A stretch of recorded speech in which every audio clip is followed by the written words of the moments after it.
മുസ്ലിങ്ങൾ സുരക്ഷിതരാണെന്ന് പറയുന്നത് ഒരു തരത്തിലുള്ള പിന്നിൽ നിന്നുള്ള കുത്താണ്.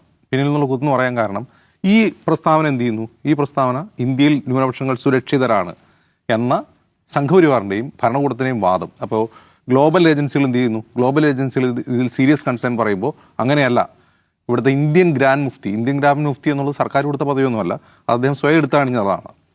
ഈ ഗ്രാൻഡ് മുഫ്തി എന്ന വാക്ക് വരുന്നത് പലപ്പോഴും മുസ്ലിം ഡോമിനൻറ്റ് കൺട്രീസിലാണ്.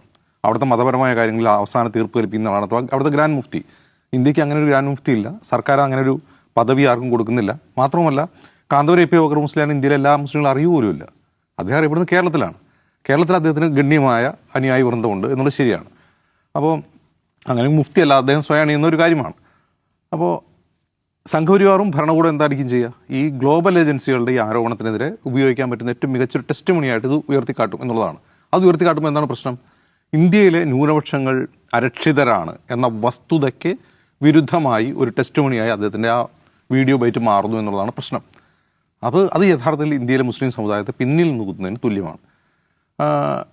പിന്നെ അത് അദ്ദേഹത്തിൻ്റെ എന്തെങ്കിലും വ്യക്തിപരമായ കാര്യങ്ങൾക്ക് വേണ്ടിയാണോ, അദ്ദേഹത്തിൻ്റെ സ്ഥാപനങ്ങൾ നിലനിൽക്കാൻ വേണ്ടി ഭരണകൂടത്തെ പ്രീണിപ്പിക്കാൻ വേണ്ടിയാണെന്നുള്ള വാദമൊക്കെ വേണമെങ്കിൽ ഉയർത്താം. അങ്ങനെ പക്ഷേ നമ്മൾ ആലോചിച്ച് നോക്കിക്കഴിഞ്ഞാൽ അദ്ദേഹത്തിൻ്റെ സംഘടനയുടെ പേര് സമസ്ത കേരള ജമിയത്തുൽ ഉലമ എന്ന് തന്നെയാണല്ലോ. ഈ രണ്ട് സമസ്തകളുണ്ട്. സമസ്തകൾ പിളരുന്ന 80കളിലാണ്. ഈ സമസ്തയുടെ പിന്നിലേക്ക് ചരിത്രം പരിശോധിച്ചാൽ ഈ ഇസ്ലാം മതത്തിൽ പുരോഹിതന്മാരില്ല, പണ്ഡിതന്മാരേ ഉള്ളൂ. അപ്പോൾ ഈ പണ്ഡിതന്മാരുടെ സംഘടനയാണ് എന്ത്? സമസ്ത കേരള ജമിയത്തുൽ ഉലമ. ഉലമ എന്ന് പറഞ്ഞാൽ പണ്ഡിതന്മാർ എന്നാണ്. അവരുടെ സംഘടനയാണ് ഈ സമസ്ത.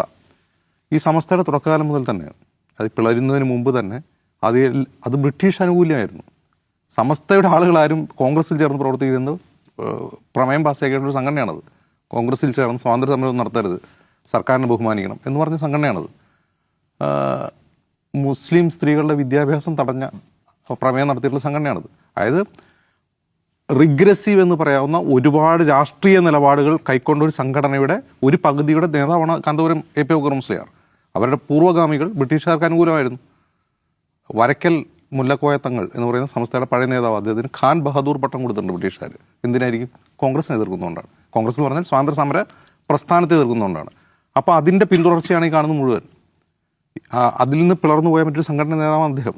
അപ്പോൾ അദ്ദേഹം അത് ചെയ്യുന്നതിൽ നമുക്ക് അത്ഭുതം കൂടേണ്ട കാര്യമില്ല. അതായത് ഞാൻ രണ്ട് സമസ്തകളിൽ ഏതെങ്കിലും ഒരെണ്ണം നല്ലത് പറഞ്ഞ് ചീത്താന്നുള്ളതല്ല പറയുന്നത്. ആ സംഘടനയുടെ DNA തന്നെ അങ്ങനെയാണ്. ഭരണകൂടത്തോടൊപ്പം നിൽക്കുക, ഭരണകൂടത്തെ പ്രകൃതിപ്പെടുത്തുക എന്നുള്ളതാണ് അതിൻ്റെ ഒരു ലൈൻ.